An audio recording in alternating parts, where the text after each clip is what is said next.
August 11 2020 तारिख में Russia राष्ट्रपति व्लादिमिर पुतिन अनाउंस करते रूसिया अप्रूव कर देछि दुनियार फास्ट कोविड-19 वैक्सीन स्पुतनिक 5 जोंटी की कमर्शियली यूज हो पार एवं सबू बयस वर्ग लोक मानू ये वैक्सीन दि जाई पारिबो।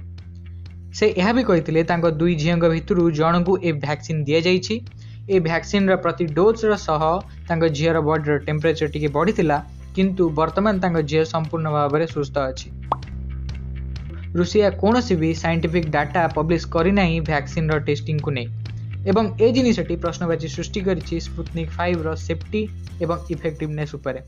कौन स्पुतनिक 5 वैक्सीन सुरक्षित एवं प्रभावशाली कोविड-19 भाइरस उपरे? सबु वैक्सीन उद्भावन हेबा परे आम पाखे पहुंचा पर्यंत 6टी स्टेज दे आसी थाए। Exploratory stage, pre clinical stage, clinical development, regulatory review and approval, manufacturing एवं क्वालिटी कंट्रोल। एक्सप्लोरेटरी स्टेज रे साइंटिस्ट माने वैक्सीन तैयार करती भिन्न भिन्न प्रणाली द्वारा, जेमिति कि किछि वैक्सीन रे इनएक्टिव वायरस को व्यवहार करा जाए, किछि वैक्सीन रे कम पावरफुल वायरस को व्यवहार करा जाए एवं किछि वैक्सीन रे वायरस रो पार्ट्स को व्यवहार करती। एमिति बहुत प्रणाली अछि जहा माध्यम रे साइंटिस्ट माने वैक्सीन तैयारी करती। प्री क्लिनिकल स्टेज रे मुख्यतः वैक्सीन रो एनिमल टेस्टिंग हुए एवं ह्यूमन सेल उपरे मध्य एहाकू टेस्ट करा जाए। क्लिनिकल डेवलपमेंट स्टेज रे मेनली मनीष मानक उपरे वैक्सीन रो ट्रायल हुए। एथिरे तीनोटी ट्रायल फेज वाइज हुए। फर्स्ट फेज ट्रायल रे पाखापाखि 50 सुस्थ लोकों को वैक्सीन दिया जाए। सेकेंड फेज ट्रायल रे 100 रु 200 लोकों को वैक्सीन दिया जाए। थर्ड फेज ट्रायल रे 1000 रु 20,000 30,000 लोकों को वैक्सीन दिया जाए एवं यही फेज रे सबु बयस वर्ग लोक माने शामिल थांती। वैक्सीन दिया सरिया परे अपेक्षा करा जाए आउ देखा जाए वैक्सीन टी इफेक्टिव एवं सेफ किंबा नुहे। थर्ड फेज ट्रायल रे मुख्यतः सुनिश्चित करती कि वैक्सीन रो कोनोसी भी साइड इफेक्ट बा पार्श्व प्रतिक्रिया नहीं बोली। Regulatory review and approval stage रे गवर्नमेंट रो रेगुलेटरी बॉडी वैक्सीन टी रो वेरिफिकेशन आउ सर्टिफिकेशन करती। मैन्युफैक्चरिंग स्टेज रे फार्मास्यूटिकल कंपनी सबू वैक्सीन रो मास प्रोडक्शन करती जेउटी कि साधारण जनता का व्यवहार करिया पई उपलब्ध हेबो in near future. Quality control stage रे मास प्रोडक्शन हेइथिबा वैक्सीन गुडाकर क्वालिटी टेस्टिंग हुए एवं एहा परे डिस्ट्रीब्यूशन द्वारा लोकमानक पाखरे वैक्सीन जाई पहुंचे। Every stage is important. जदि किछि भी भूल हुए हजार हजार लक्ष लक्ष लोकंकर जीवन जीवार संभावना मध्य थाए।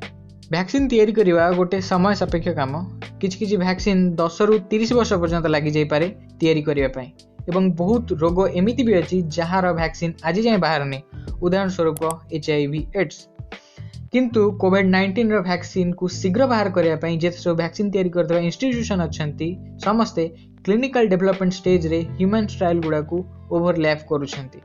आउ किछि इंस्टीट्यूशंस चैलेंज ट्रायल भी करूछंती जेउथरे सो इच्छा रे लोक माने वैक्सीन रो टेस्ट निज ऊपर करूछंती। ए सब करियार कारण होउची जेते शीघ्र संभव वैक्सीन बाहर करिबा। वैक्सीन को वर्ष रु 1.5 वर्ष मध्य रे बाजार रे उपलब्ध करिवार लक्ष्य अछि प्राय सब वैक्सीन तैयारी करथबा संस्था मानकर।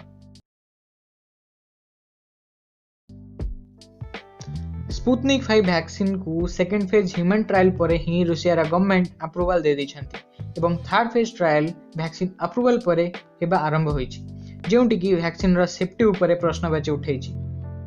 कोविड-19 पैंडेमिक जोगु प्राय सबु लोक प्रिवेंटिव मेजर्स नौचंती जेमिति कि मास्क पिंधिबा, सोशल डिस्टेंसिंग, सैनिटाइजेशन इत्यादि, जेउथि पई किछि मात्रा रे लोक माने प्रोटेक्टेड रहउचंती भाइरस ठारू। जदि गोटे वैक्सीनेटेड लोक कोरोना भाइरस पई एक्सपोज हबनी तेबे वैक्सीन रो प्रभाव बा इफेक्टिवनेस आकलन करिया बहुत कष्टकर काम ओ जणा भी पड़िबनी वैक्सीन काम करूछि कि नाही। এই দুইটি কারণ যোগু বহুত সাইন্টিস্ট প্রশ্ন উঠাইছন্তি স্পুতনিক 5 ভ্যাকসিন র সেফটি আউ ইফেক্টিভনেস উপরে। পুতিন এটা भी स्पष्ट करनांती कि को झील को वैक्सीन दिया जाइछि। समय कहबो ए वैक्सीन सेफ आउ इफेक्टिव कि नुहे। से पर्यंत मास्क पिंध, हाथ धो आउ सुरक्षित रुह। बस एतिक थिला वीडियो रे। देखा नेक्स्ट वीडियो रे। से पर्यंत बाय बाय।